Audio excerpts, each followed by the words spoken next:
Hello, bienvenue à la 6e page où l'on discute lecture façon book club. Que l'on attende toujours notre lettre pour Poudlard ou qu'on frissonne en lisant un conte bien sombre, les sorcières nous fascinent.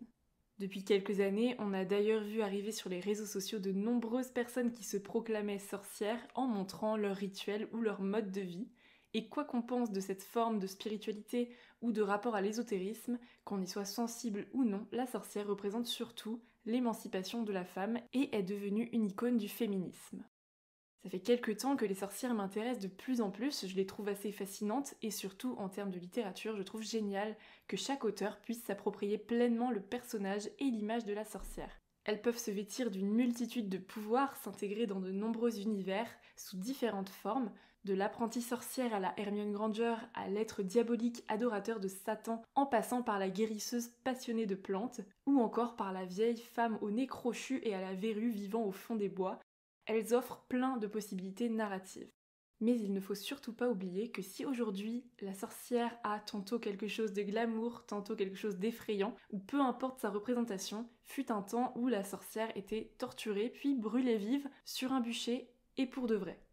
On connaît tous de plus ou moins loin l'histoire des sorcières du Moyen-Âge, les terribles procès de Salem au XVIIe siècle, ainsi que les chasses aux sorcières en Europe, mais qui étaient-elles ces femmes accusées de sorcellerie ? Des mères, des filles, des femmes célibataires, des femmes âgées, des femmes qui n'allaient pas à l'église, ou trop souvent pour que ça ne paraisse pas louche, des guérisseuses qui connaissaient les plantes, des femmes qui aidaient les autres à accoucher, des femmes qui parlaient trop, ou trop peu, ou trop fort, avec trop de caractère, des personnes trop solitaires, ou qui voyaient trop souvent leurs amis, celles qui avaient une sexualité libre, bref, dès que la femme osait revendiquer un petit peu d'indépendance et qu'elle risquait alors de devenir gênante, elle pouvait se voir accusée de sorcellerie. Une femme qui aurait été maltraitée ou violée risquait également de devenir gênante à un moment, alors on pouvait l'accuser de sorte à détourner les accusations. Les femmes sexe faibles étaient bien évidemment plus sensibles à la tentation du diable, ce qui expliquait aisément que la plupart des accusées de sorcellerie étaient des femmes. Elles étaient généralement accusées d'avoir forniqué avec le diable, et on voit d'ailleurs pas mal de choses rapportées au sexe et au genre également. Il est vraiment difficile de ne pas voir dans les événements tragiques qu'ont été les nombreuses chasses et traques aux sorcières de véritables mouvements misogynes qui visaient tout simplement à empêcher les femmes de prendre un quelconque pouvoir, une quelconque autonomie et liberté. Et pourtant, les chasses aux sorcières sont loin d'être reconnues ainsi partout.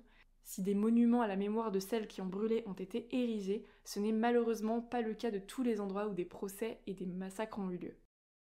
Donc après toutes ces réjouissances, on peut dire qu'aujourd'hui parler de sorcières, et notamment dans les livres, ça peut être un prétexte, dans le bon sens du terme j'entends, pour aborder beaucoup de thèmes qui sont très intéressants, comme le féminisme, l'histoire, le rapport à la nature, le vivre ensemble, l'acceptation de la différence, et tout cela peut être développé dans un univers tantôt réaliste, tantôt parallèle, fantastique. Et comme je le disais un petit peu avant, aujourd'hui la sorcière séduit aussi pour son esthétique. On voit un essor de jeunes filles et de femmes s'approprier une image de la sorcière qui mêle tradition et modernité. La sorcière d'aujourd'hui crée des potions sur les réseaux sociaux, ouvre une boutique Etsy de bougies et d'encens, et je trouve ça chouette d'imaginer comme ça de nouveaux récits autour de la sorcière, et vous allez voir qu'en termes de récits, vous allez être servi avec la petite sélection que je vous ai préparée.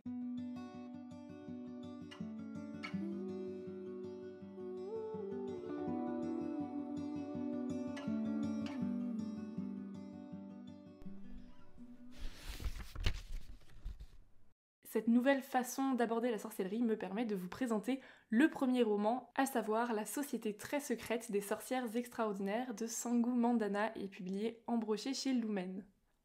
On y suit Mika Moon, une vraie sorcière qui poste des vidéos en ligne en faisant semblant d'en être une.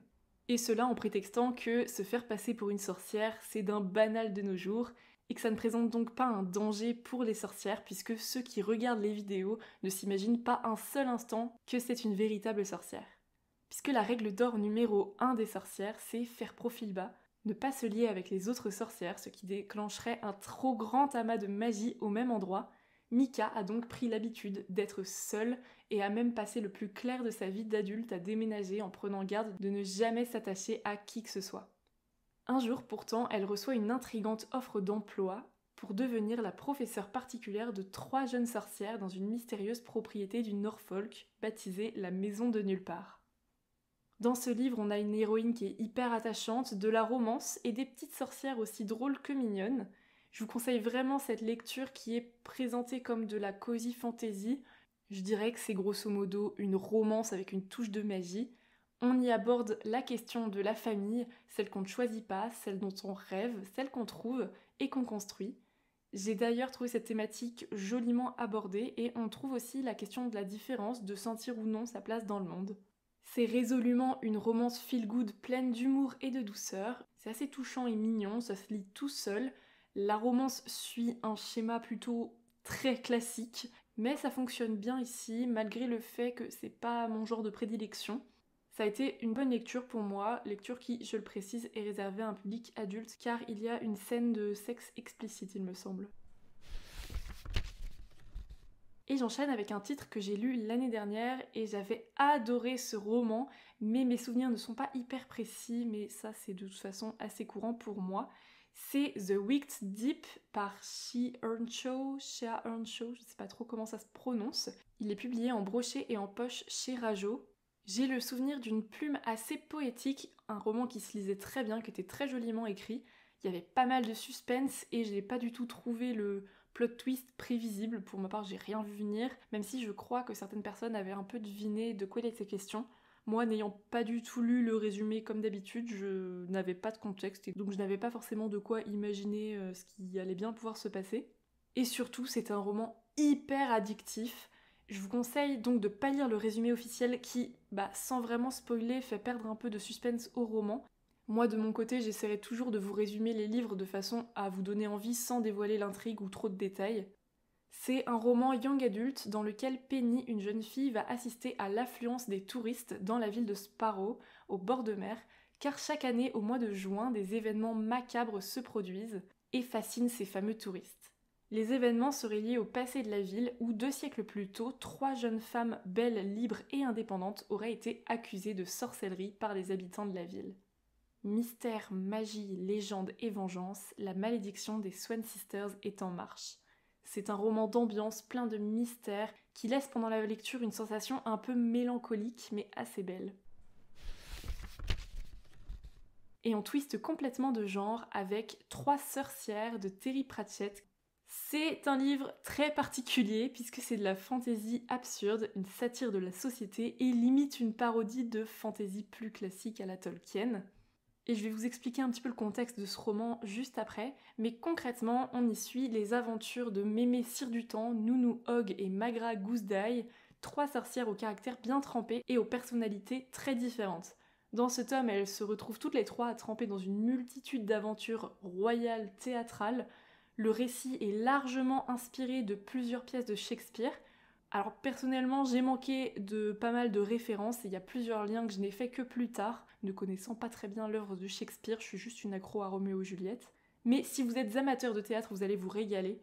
Et c'est un livre qui fait partie de la saga du Disque-Monde, qui comprend une 40aine de tomes si je me souviens bien, et ils ne sont pas nécessairement à lire dans l'ordre, bien qu'ils soient tous reliés.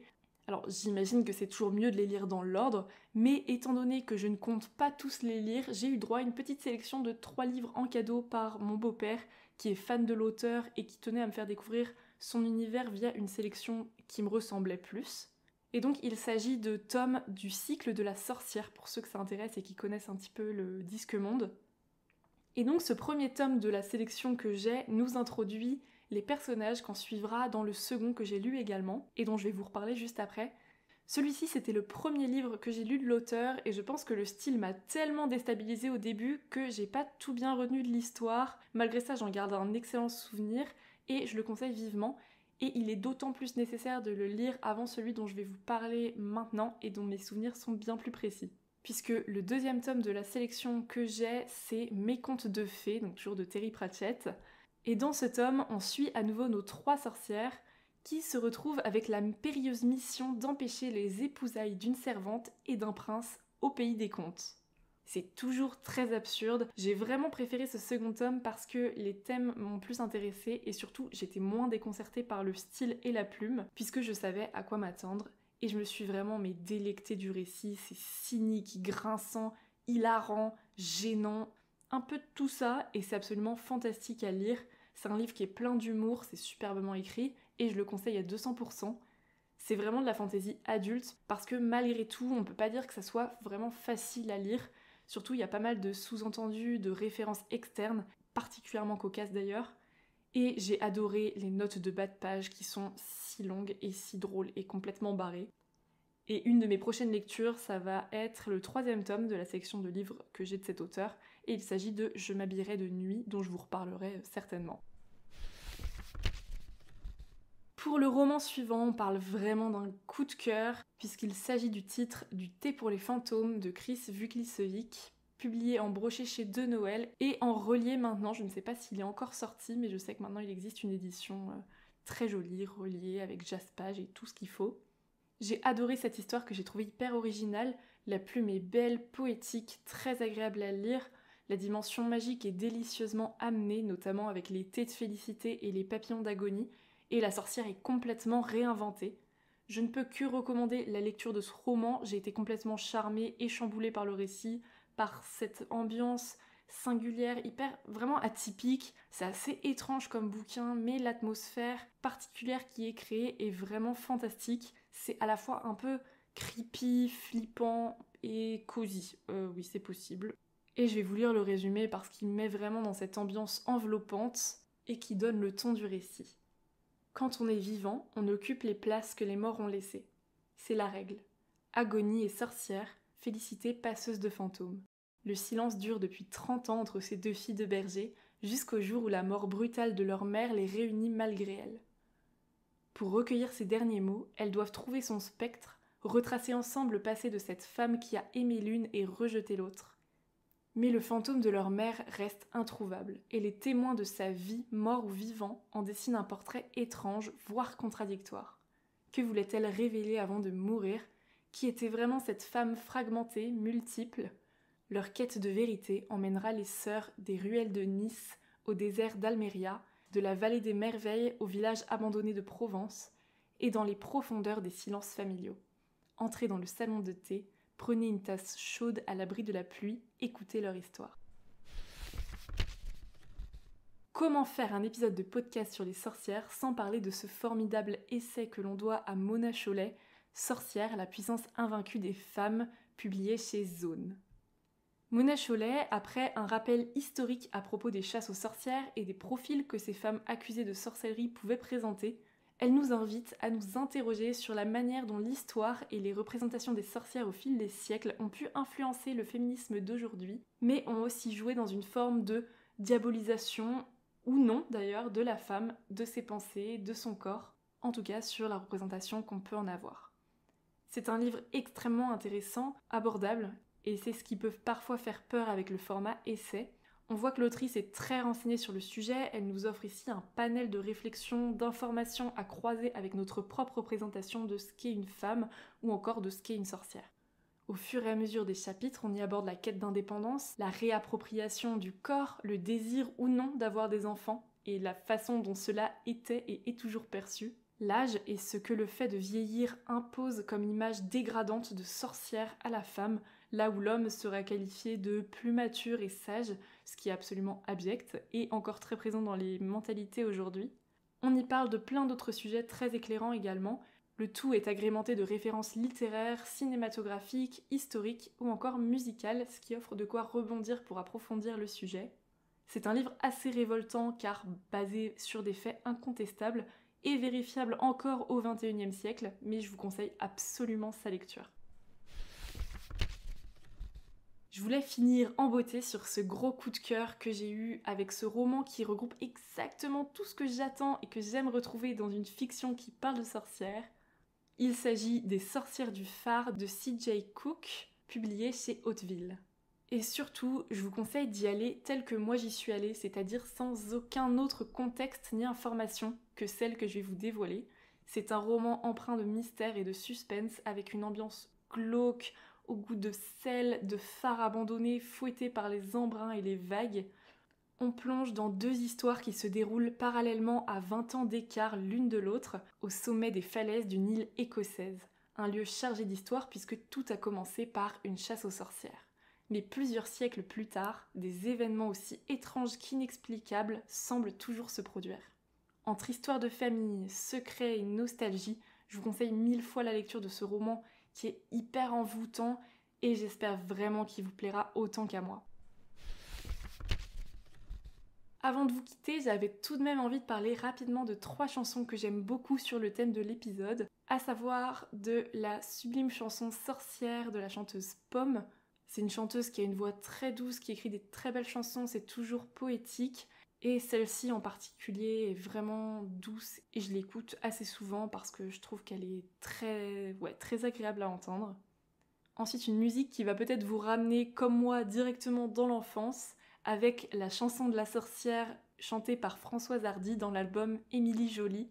Et pareil, c'est une chanson très douce que j'aime beaucoup et qui parle d'une sorcière qui attend son prince charmant. Et la dernière, c'est Une sorcière comme les autres d'Anne Sylvestre, une très très belle chanson, très engagée, que j'adore écouter et qui donne vraiment des frissons. Je vous conseille d'aller écouter ces 3 chansons, vraiment elles sont sublimes. Voilà de quoi, je pense, faire de belles découvertes pour ceux qui ne connaissaient pas tous ces livres et romans. Pour ma part, il m'en reste encore plein à lire autour des sorcières. J'ai une petite sélection dédiée à ce thème qui ne cesse de s'allonger. La plupart des livres sont des romans de fiction, mais il y a également quelques essais et reportages historiques qui me tentent aussi. Ce qui est certain, c'est qu'il y aura matière à faire un 2e épisode sur les sorcières. J'espère que vous aurez pu noter quelques titres à découvrir. Et si cet épisode vous a plu, n'hésitez pas à suivre le podcast, à le noter et à suivre aussi le compte Instagram associé qui est disponible dans la description. Et vous retrouverez aussi la liste des livres dont il est question ici et des chansons. Je serais super curieuse de savoir si vous avez lu certains de ces livres, si vous m'en recommandez d'autres. Vous pouvez donc m'envoyer soit un message privé sur Instagram, laisser un commentaire sur YouTube ou sur la plateforme de votre choix. J'ai vraiment trop hâte de vous lire. Merci pour votre écoute et à très vite pour un nouveau chapitre.